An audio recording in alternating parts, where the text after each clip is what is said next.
She didn't have a shell. She was a naked turtle. Her body was soft, and she spent a lot of time hiding. She used to hide in the tall grasses, or she would hide up in the trees, or she would hide in caves or under rocks because she feared that she would get squished because her body was so soft. And so one day while she was hiding under a rock, Nana Bojo came walking along. And he was really hungry. That Nana Bojo was always hungry for some reason. And so he climbed into a canoe that he had, and he began to fish.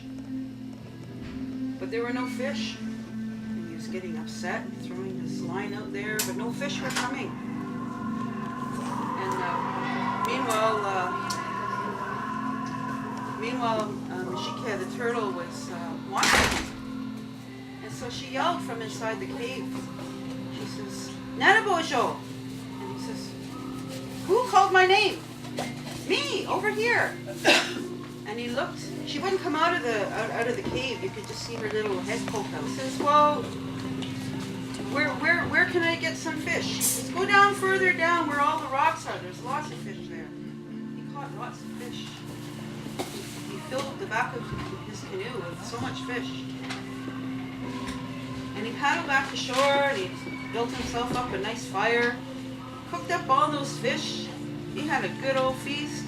And he sat down to rest for a while. His belly was full. And he was thinking about how Mashika helped him. So he decided that he would do something for her. After he rested for a while, he went over to her and he says, "Come on over here." He says, "I have something for you." He reached into the water and he pulled out a flat rock. And he took that rock and he painted it very beautifully. And then he put that rock on the back of her. And that became her home. He says, "This will be your home. You can carry this home. This home will always be with you." And he taught her how to pull her arms in and pull her arms out and put her head in and put her head out. And as she poked each arm out from that shell, she pointed to each of the directions of the universe. And he shared that with her. He shared with her what those directions meant. The east where the sun rises, where that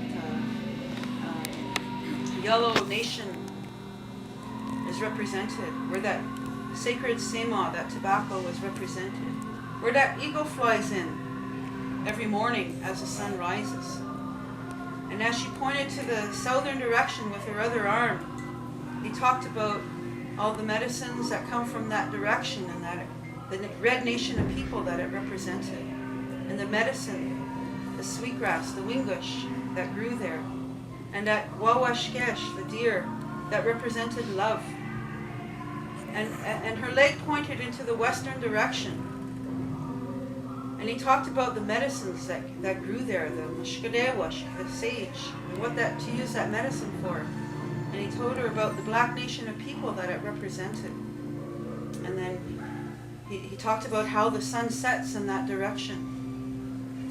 And her other leg pointed up to the northern direction, and he talked about all the medicines that grow there, and that gishgondak, that cedar, that evergreen that grows, that stays green all winter long.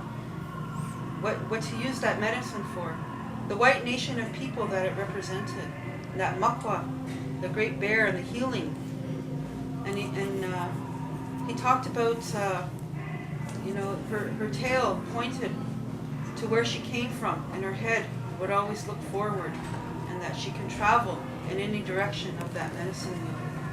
And that medicine wheel represented the unity of all the people who live on this earth. And that sun, that grandfather's sun would always